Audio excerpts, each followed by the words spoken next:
A paz do Senhor Jesus Cristo para todos os irmãos, que a graça de Deus esteja sobre os nossos corações. Estamos aqui para dar continuidade no trabalho da nossa escola bíblica dominical e hoje estamos na lição de número 11 do dia 14 de junho de 2020. E antes de iniciar essa lição, eu queria parabenizar a todos os pastores, pelo Dia do Pastor, segundo domingo do mês, o Dia do Pastor. Parabenizar a todos vocês que têm exercido essa função tão importante no reino de Deus. A função do pastor, ela é uma função de extrema importância, de extremo cuidado, deve ser exercida com grande amor, e Deus tem dado a graça a muitos pastores fiéis, sinceros, para exercer essa função, para despovoar o inferno e está povoando o céu. Eu me sinto alegre por este dia e me sinto alegre por todos aqueles amigos e aqueles às vezes que não têm tanta proximidade, mas que admiro o trabalho que tem feito para o reino de Deus. Então parabenizo aqui a todos os pastores. O título da nossa lição hoje é Atributos da Unidade da Fé: humildade, mansidão e longanimidade. Nós vamos focar nessas três coisas, nesses três atributos, nesses três frutos: humildade, mansidão e longanimidade. Nós vamos aprender de forma detalhada acerca de cada um deles e de forma autêntica e sincera o que cada um deles realmente representa para nós e para a Igreja de Cristo. O texto áureo da nossa lição está em Efésios capítulo 4, versículo de número 1, e diz o seguinte: Rogo-vos, pois eu, o preso do Senhor, que andeis como é digno da vocação com que fostes chamados. A verdade prática, a unidade na igreja depende de que os crentes evidenciem no cotidiano a humildade, a mansidão e a longanimidade. Então nós vamos aprender aqui a importância desses três atributos na nossa vida como pessoas servas de Deus, na nossa vida individual, na nossa consagração, na importância para a nossa salvação e também para o crescimento e a edificação da Igreja de Cristo. O objetivo geral da nossa lição, do que vamos estar abordando, é mostrar que a unidade na Igreja de Cristo é o resultado da humildade, mansidão e longanimidade na vida dos crentes. Então, a unidade na Igreja de Cristo, a união, a concordância, o amor, o vínculo na Igreja, no corpo de Cristo, é o resultado da nossa consagração diária, da nossa busca por Deus, do nosso anseio pelos frutos do Espírito. Nós vamos aprender acerca disso aqui e vamos entender a importância de termos na nossa vida cristã esses três atributos: a mansidão, a longanimidade e a humildade. A leitura bíblica em classe, como eu já li o texto áureo, está em Efésios 4, do verso 1 ao verso 4. Você que não tem a sua revista, abra sua Bíblia, acompanhe conosco, faça que esse estudo edifique a sua vida. E está também em Colossenses capítulo 1, do verso de número 9 ao verso de número 12. A introdução diz o seguinte: após concluir a oração intercessória em favor da igreja e ao mesmo tempo estimular os cristãos a viverem para a glória de Deus, o apóstolo passa a enfatizar a necessidade na unidade dos crentes. Assim, nesta lição, estudaremos as virtudes fundamentais: humildade, mansidão e longanimidade, que levam a igreja a viver uma perfeita unidade conforme a palavra de Deus. Na lição de número 10, nós aprendemos a extrema importância da oração do apóstolo Paulo em favor da igreja de Cristo, em favor da igreja de Efésios. E aprendemos com essa lição que nós também temos um papel fundamental a ser cumprido, que é interceder pela igreja de Cristo e interceder também individualmente pelos nossos irmãos. E nessa lição nós vamos aprender então acerca desses atributos que também servem para a edificação da igreja. Porque não basta nós termos uma vida de oração, uma vida de conhecimento bíblico, se não colocarmos em prática isso na nossa maneira de viver. E se você for observar bem, Paulo começa o livro de Efésios, no capítulo 4, verso 1, dizendo para a igreja: rogo-vos, pois. Ou seja, essa palavra de rogo do apóstolo Paulo nos traz um peso, nos traz um entendimento maior, um pesar maior da importância do que ele vai pedir para a igreja, do que ele vai pedir para os irmãos de Efésios. E ele pede então para que eles andem de forma digna, para que eles, a palavra andeis nos dá um entendimento de peregrinação, de caminhada. Então Paulo pede para que a igreja ande de forma digna da vocação com que fostes chamados. E que vocação é essa que eu, como parte da igreja, você, como parte da igreja, que vocação é essa que nós fomos chamados? É nada mais e nada menos do que participantes da igreja de Cristo. Nós fazemos parte do membro de Cristo, do membro da igreja.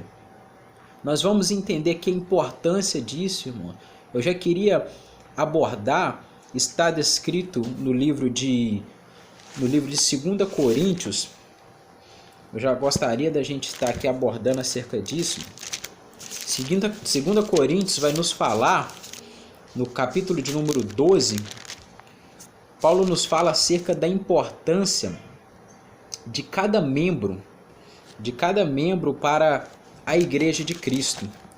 Aliás, 1 Coríntios capítulo de número 12, no verso de número 12, 1 Coríntios 12, ele diz: porque assim como o corpo é um e tem muitos membros, e todos os membros, sendo muitos, são um só corpo, assim é Cristo também.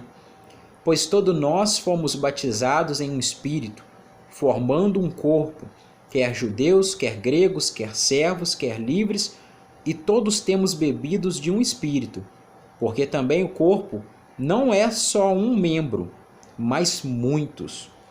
Então, através dessa mensagem, mais à frente, Paulo vai falar no versículo de número 21, versículo de número 24, Paulo fala acerca da importância de cada membro dentro da igreja. Por mais que seja considerado o menor, Paulo faz questão de explicar e ensinar que ele não deixa de ser honroso e importante para a igreja. Então nós vamos entender que cada um de nós temos uma função dentro do corpo de Cristo. Cada um de nós temos uma função a ser cumprida e exercida no reino de Deus. Vamos continuar aqui. O subtópico, o primeiro tópico vai dizer: para haver unidade é preciso humildade. É o primeiro fruto que nós precisamos ter para que ajudamos o crescimento da igreja de Deus, para que edifiquemos a igreja de Deus. Precisamos ter humildade. E nós vamos entender aqui o que é a verdadeira humildade. Porque o mundo apresenta por aí uma falsa humildade. Mas qual é o nosso modelo de humildade? Sem dúvida nenhuma, é Cristo Jesus. E mais à frente nós vamos entender aqui algumas referências bíblicas de exemplos de humildade de Jesus que serve para nós aplicarmos na nossa própria vida. E diz assim o primeiro tópico: A humildade é uma virtude imprescindível para o fortalecimento da comunhão cristã. Espera-se que os crentes sejam humildes, não somente diante de Deus, mas também entre eles. Provérbios capítulo de número 15, verso 33, vai falar que a humildade, ela antecede a honra. Para você ver que a pessoa humilde, ela entende que ela não necessita de forma urgente de receber honra dos homens. Ela não necessita de receber a glória terrena, a glória dos homens, pois ela compreende que a glória que ela necessita, ela vem de Deus. A satisfação e o prazer dela é glorificar a Deus, é engrandecer o nome do Senhor Jesus Cristo. Então, tudo que ela faz, todas as decisões, atitudes, pensamentos são pautados numa vida de glorificação ao Senhor Jesus Cristo. E nós vamos aprender aqui então que a humildade ela deve ser notada entre a igreja. A igreja ela precisa ver em cada um de nós a humildade.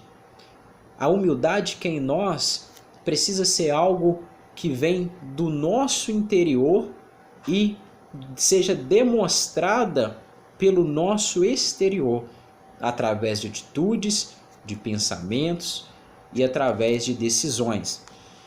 E o contrário da humildade, como eu disse que está em Provérbios 15:33, dizendo que a humildade antecede a honra, ou seja, a humildade ela vem antes da honra.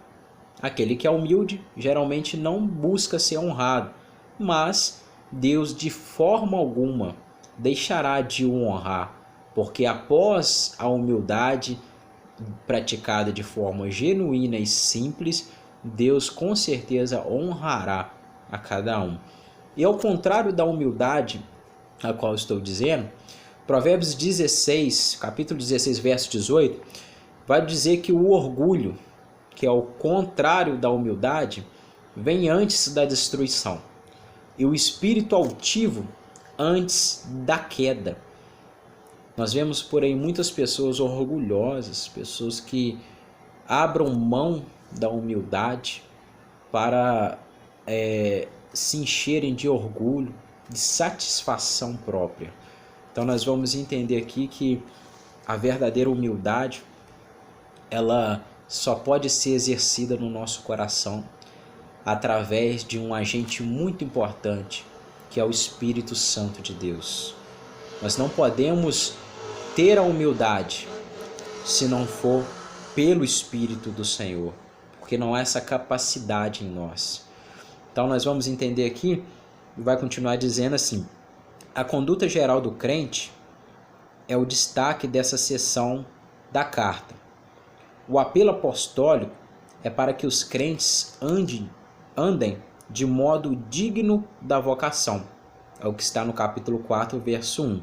Ou seja, a nossa conduta diária deve corresponder à chamada recebida. Ou seja, Deus nos chamou. A Bíblia vai dizer que Jesus disse: não foi vós que escolhestes a mim, mas eu vos escolhi. Então, Deus nos chama para viver uma vida de serviço no seu reino. Deus nos chama, nos convoca para fazer parte do seu corpo, que é a Igreja de Cristo. Então aqui diz que a nossa conduta diária, o nosso modo de andar deve corresponder à chamada recebida para ser um membro do corpo de Cristo. Aí isso nos faz entender que o andar do cristão está diretamente relacionado com o nível de unidade que ele tem com Deus e com seus irmãos. Irmãos, Você quer um termômetro? Você quer um termômetro muito bom para medir a nossa vida dentro da igreja, o nosso testemunho? Você quer saber, ter um termômetro para saber ali como vai a nossa vida, a nossa vida de consagração, né? Para saber como vai a nossa vida na igreja, a nossa vida no trabalho, a nossa caminhada diária, o nosso testemunho. Você quer medir isso? É você observar a consagração de cada um. Através de uma vida de consagração. Quando eu falo vida de consagração, eu estou dizendo daquele momento da leitura bíblica, aquele momento da oração, aquele momento que você reserva para ter um particular, uma intimidade entre você e Deus. Esse é o termômetro. Por aí nós podemos identificar o nosso testemunho, a nossa conduta, né? Você vê que a pessoa que ela não zela muito pelo seu testemunho, obviamente ela não tem uma vida de consagração a Deus. A pessoa que sempre anda em escândalos, dando trabalho para a igreja, em vez de edificar, ela traz pesar para a igreja de Cristo. Geralmente é uma pessoa que não tem a maturidade espiritual, não tem uma comunhão com Deus na sua vida diária. A pessoa que geralmente tem essa comunhão, né, ela de forma automática, as suas atitudes vão corresponder com aquilo que ela busca ser preenchida, né, com aquilo que ela busca ter no seu coração. Então aqui diz assim que o nível de unidade, que o andar do cristão está diretamente relacionado com o nível de unidade que ele tem com Deus e com os irmãos. Então, o nosso andar, o nosso testemunho mostra quem nós somos diante de Deus. Grave isso. O seu testemunho, a sua forma de falar, as suas atitudes é o que mostra quem você é diante de Deus. Eu vejo muitas pessoas por aí dizendo assim: eu não ligo para o que os outros pensam. Espera aí, você precisa se preocupar sim. Se você serve a Deus, tem um compromisso com Ele, o seu testemunho deve ser digno de ser considerado um homem e uma mulher de Deus. Então vamos continuar o subtópico de número 2 do nosso primeiro tópico. Diz assim: a humildade. Para os povos pagãos, a humildade não era uma virtude. Pelo contrário, era considerada uma atitude negativa, fraqueza de caráter e falta de amor próprio. Nós precisamos entender aqui que a igreja ela anda ao contrário do mundo. Você precisa entender isso. Então, geralmente, o que para a igreja é considerado certo, muito provavelmente para o mundo vai ser considerado errado.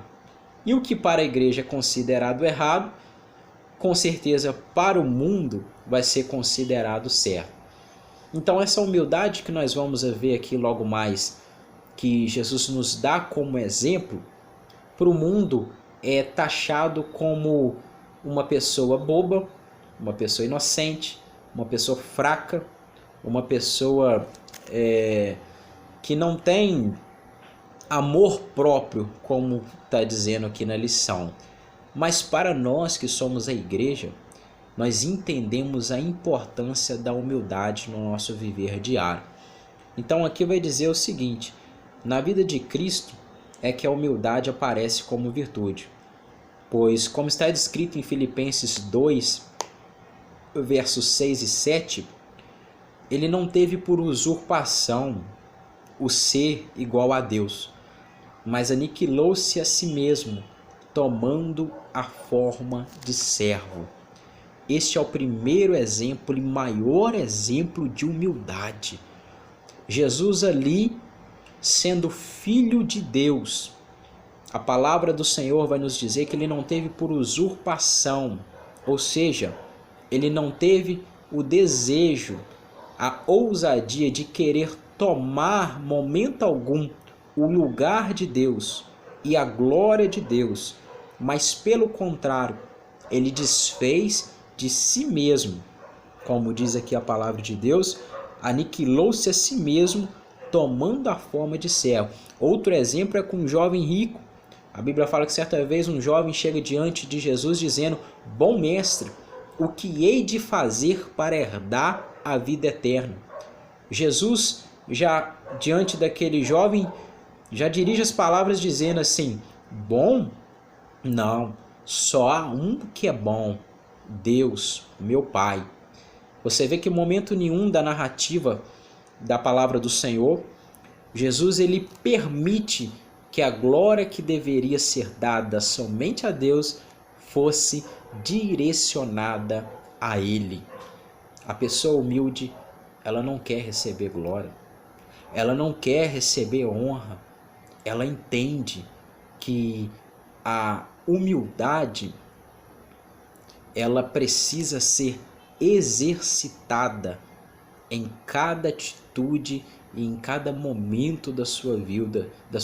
E outra, a humildade é algo gerado pelo Espírito de Deus nos nossos corações. Então não é algo forçado, não é algo falsificado, mas é algo feito com amor, com sinceridade e de forma espontânea.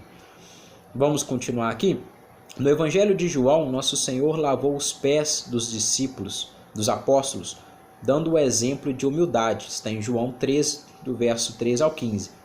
Mas não de uma humildade movida pela falsa aparência, e sim de uma ação que reconhece a importância e o valor do outro. O terceiro subtópico diz o seguinte: a verdadeira humildade.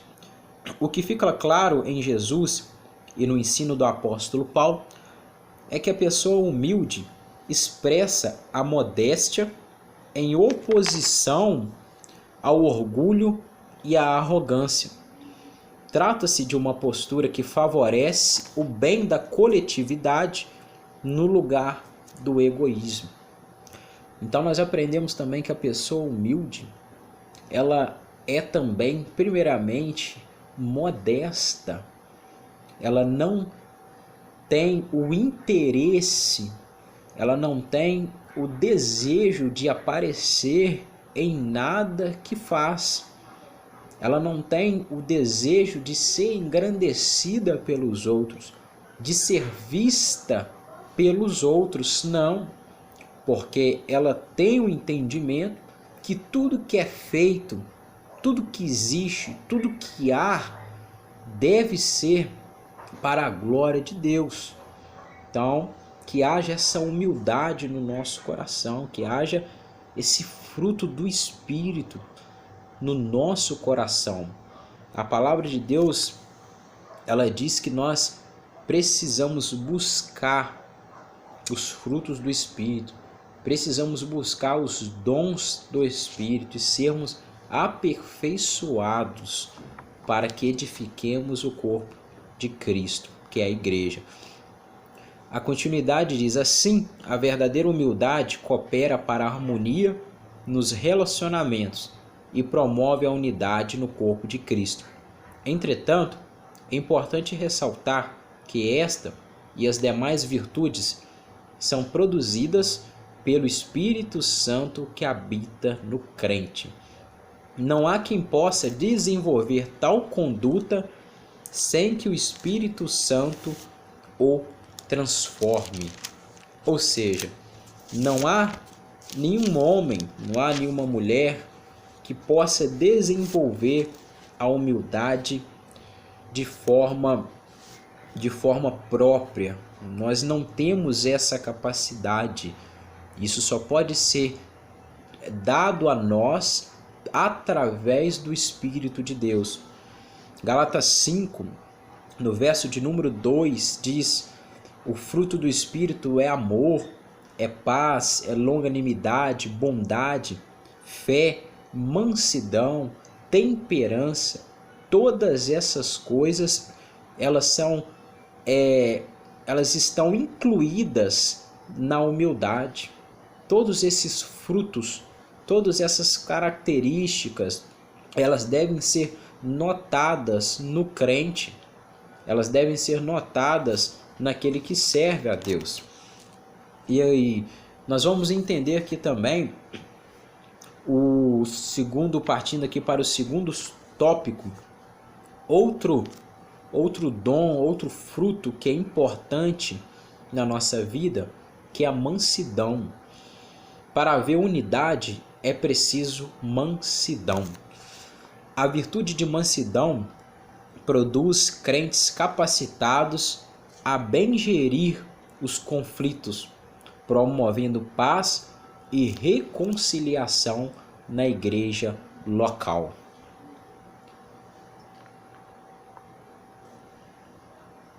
Nós vamos entender que agora, nós falamos da humildade, nós vamos entender que agora do benefício deste fruto do Espírito, que é a mansidão. O que é uma pessoa mansa? O que é uma pessoa mansa? A mansidão, ela não pode ser vista somente por uma pessoa calma, não somente isso, né? Nós vemos muitas pessoas por aí calmas, né? Pessoas calmas que às vezes também nem servem a Deus, né? Mas são calmas. Mas a mansidão, ela vai além disso. A mansidão não é algo que traz um benefício somente a si próprio, mas é algo que pode também influenciar a vida dos outros.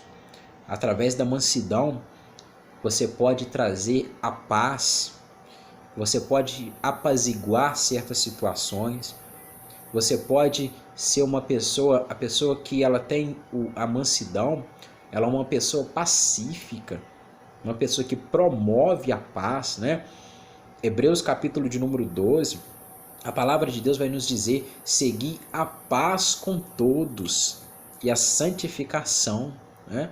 Então você vê que paz é algo que deve ser também visto na vida daquele que serve a Deus. E aqui o texto vai dizer, no subtópico de número 1, mansidão, um fruto do Espírito. A palavra mansidão transmite o conceito de ternura, gentileza, cortesia e paciência. Essa qualidade é listada nas Escrituras como um dos aspectos do fruto do Espírito, como nós lemos em Gálatas 5:22. Lá está mansidão, né? A mansidão é um estado que deriva da humildade, ou seja, aquele que é humilde, né? De forma automática, ele vai ter consigo também o espírito manso, né? O exemplo de uma pessoa temperada, paciente, uma pessoa que tem ternura, tem cortesia, tem gentileza, né? A pessoa mansa, uma pessoa receptiva, uma pessoa amorosa. Isso deve haver na nossa vida. Então, a palavra mansidão deriva da humildade. O termo indica moderação nas ações, bom trato para com o semelhante e ausência de precipitação. A expressão retrata o caráter de Cristo, conforme o Senhor mesmo disse: aprendei de mim, que sou manso e humilde de coração. Irmãos, eu vou abordar algo aqui interessante. Eu vejo muitas pessoas por aí, já conversei com muitas pessoas, que uma pessoa certa vez me disse o seguinte, já conversei sobre esse assunto, acerca dos frutos do Espírito. Uma pessoa certa vez me disse o seguinte, que a partir do momento que nós convertemos, aceitamos a fé, ela crê que o temperamento nosso nem sempre vai mudar. Um exemplo, se eu era uma pessoa estressada, irada, aquilo ali iria diminuir, mas eu não iria deixar de ser irado, deixar de ser estressado. Irmãos, não se engane, não se engane. Deus não faz a obra de forma incompleta na nossa vida.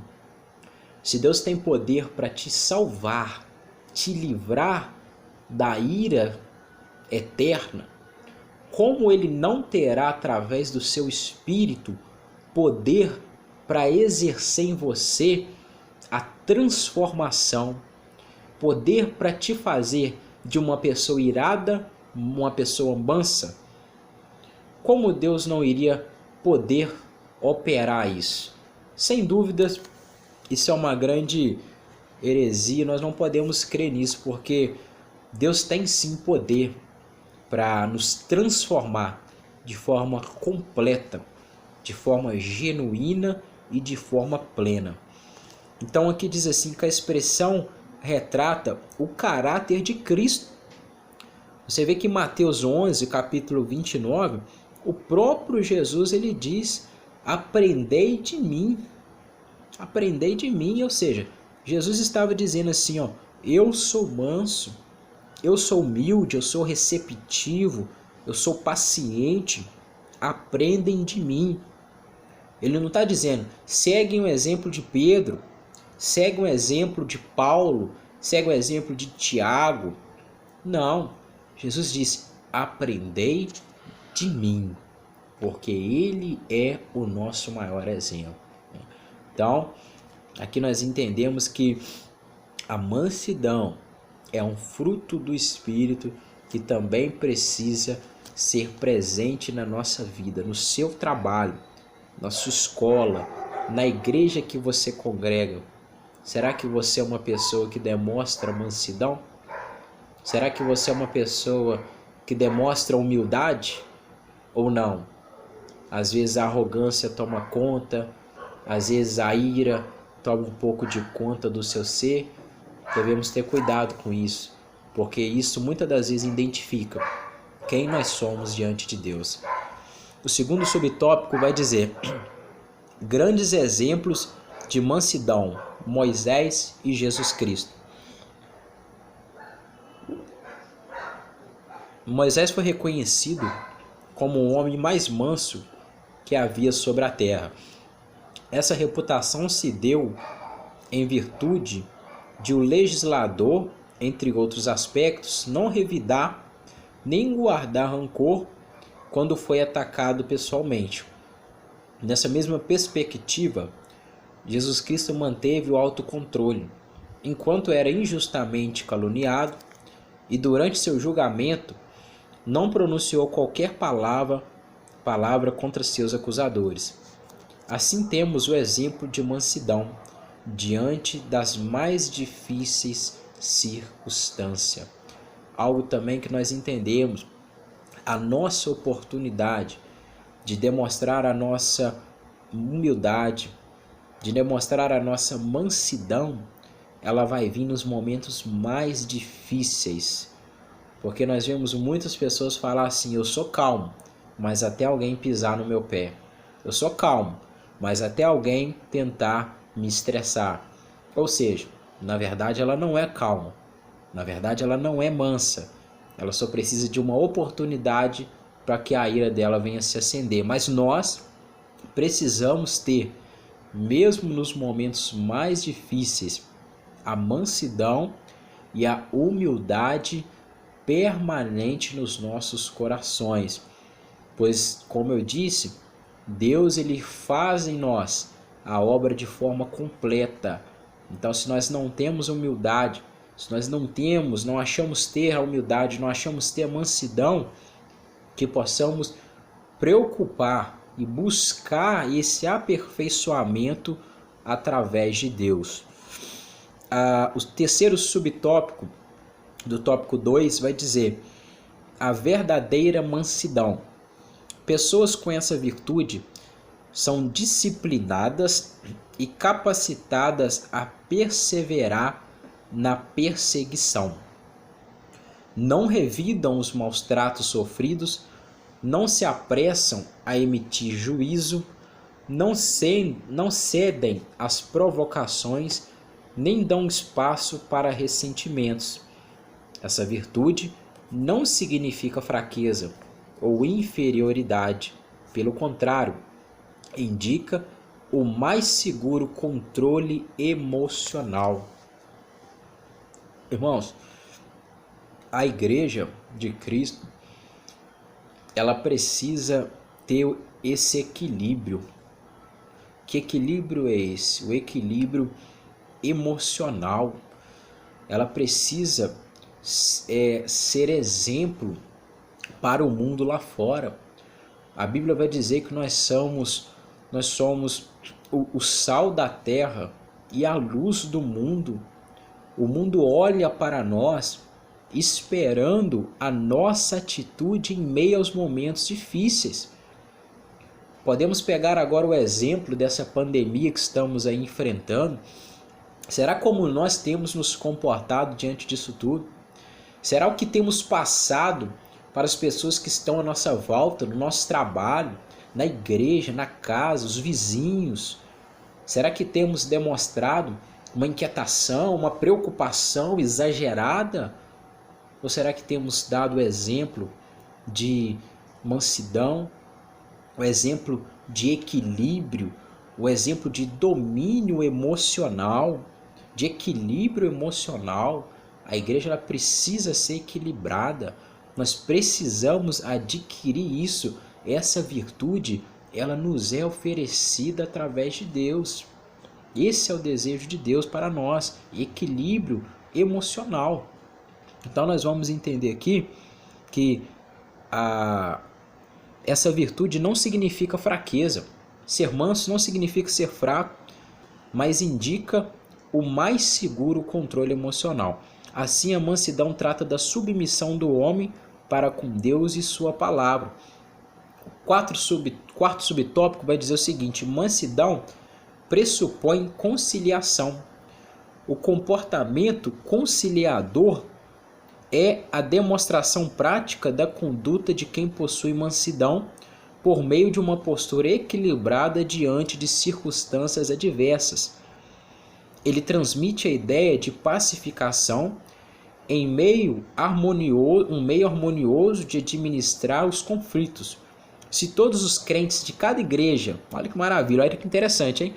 Se todos os crentes de cada igreja desenvolvessem a virtude da mansidão, o espírito conflituoso desapareceria.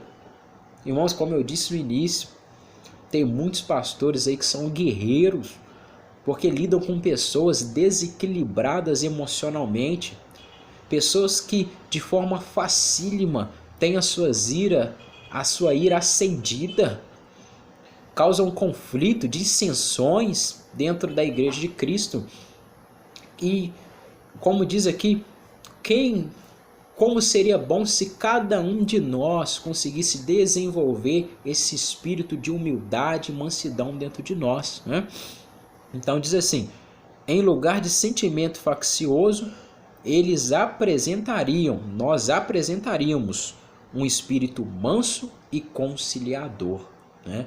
Que a mansidão habite no nosso coração.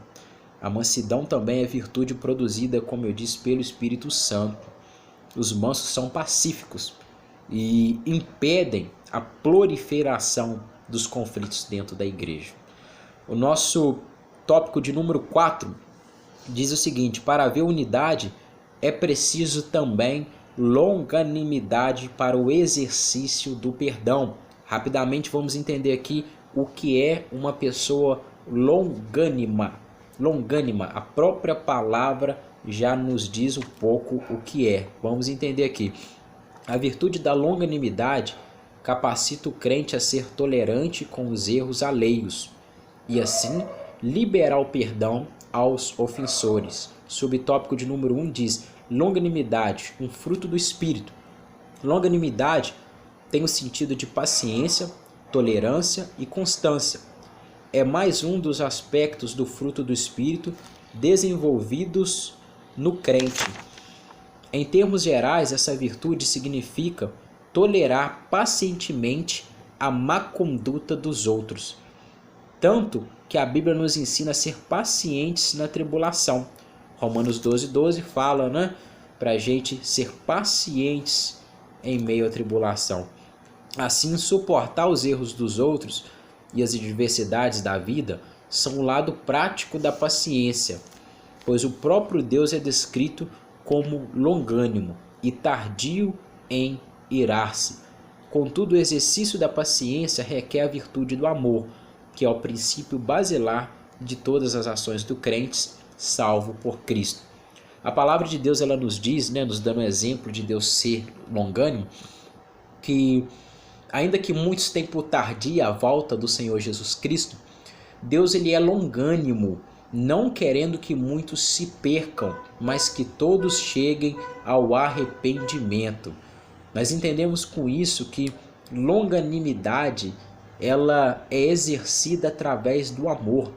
A pessoa longânima, ela não se apressa em tomar atitudes, ela não se apressa em julgar, ela não deixa a ira dominar o seu coração, mas ela tem facilidade de liberar o perdão, ela tem facilidade de perdoar aquele que a ofendeu. Então nós vamos entender aqui no subtópico de número 2 acerca daqueles que são mais maduros na fé, suportar aqueles que não são tão maduros ainda, mas que estão em desenvolvimento dentro da igreja de Cristo. Então diz assim, suportando uns aos outros. Durante a nossa jornada cristã, nós deparamos com múltiplas situações de hostilidade. São esses momentos conflituosos na igreja que devemos suportar uns aos outros em amor. A expressão indica que infelizmente teremos de enfrentar excessos cometidos em nosso meio, como as provocações alheias e atitudes carnais. Estas são comparadas a um fardo que devemos suportar por meio da prática do amor. Como eu disse, a Igreja de Cristo ela é formada por membros como um corpo, E não são todos os membros que estão na mesma maturidade espiritual. Não são todos que têm a mesma capacidade de suportar as mesmas coisas. Alguns têm mais facilidade em perdoar, outros não. Alguns têm mais facilidade de se santificarem, outros não têm tanta facilidade. Então a palavra de Deus ela nos pede para que nós suportamos aqueles que são mais fracos na fé, aqueles que às vezes trazem às vezes as suas fraquezas e permite que elas sejam expostas, às vezes gerando escândalos, A Bíblia nos ensina, através do amor, exortar esses com mansidão, com longanimidade, com humildade, com paciência, para que então o Espírito de Deus os convença das suas falhas e dos seus erros. O terceiro subtópico vai dizer o seguinte: o perdão como premissa do amor. O amor é um atributo divino, o principal aspecto do fruto do Espírito. Aquele que tem o Espírito de Deus, ele tem o amor de Deus. E aquele que tem o amor de Deus, ele tem consigo a humildade, ele tem consigo a mansidão e ele tem consigo a longanimidade. É uma virtude altruísta que nos conduz a tratar os outros como gostaríamos de ser tratados. Desse modo, a tolerância entre irmãos em Cristo deve ser mútua, isto é, amando ardentemente uns aos outros com um coração puro, como se diz em 1 Pedro capítulo 1, verso 22, perdoando e sendo perdoado. Você vê que na oração modelo, a oração do Pai Nosso, Jesus ensina os discípulos a orar pedindo a Deus para que perdoe as suas ofensas, como eles têm perdoado aqueles que têm os ofendidos. Será que nas nossas orações nós temos pedido a Deus perdão, mas lembrando do nosso compromisso de também perdoar os nossos? Então aqui a palavra de Deus ela nos diz perdoando e sendo perdoado. Quando esse estilo de vida é adotado pelos crentes, acabam-se as disputas nas igrejas. A conclusão diz o seguinte: vimos o convite de Paulo aos crentes para um viver digno de uma perfeita unidade. Para garanti-la, mostramos que algumas virtudes são essenciais: a humildade, que fortalece a unidade, a mansidão, que gere os conflitos, a longanimidade, que suporta os erros alheios. Quando os crentes vivem essas virtudes, as dissensões desaparecem e o nome de Jesus Cristo é glorificado. Irmãos, para nós finalizar aqui, que possamos ter esses 3 atributos da unidade da fé nos nossos corações: a humildade, a mansidão e a longanimidade. Isso precisa ser visto por todos que estão à nossa volta, pois o nosso testemunho diz quem nós somos diante do Senhor Jesus Cristo. E ainda que você ache que não, nós prestaremos conta de tudo que temos feito aqui, seja bom, seja ruim. A Bíblia nos ensina que todos nós, a palavra de Deus ensina, todos nós prestaremos conta diante do Senhor Jesus Cristo. Que um grande abraço, fique na paz do Senhor Jesus Cristo, que essa lição possa ter os edificado. Amém.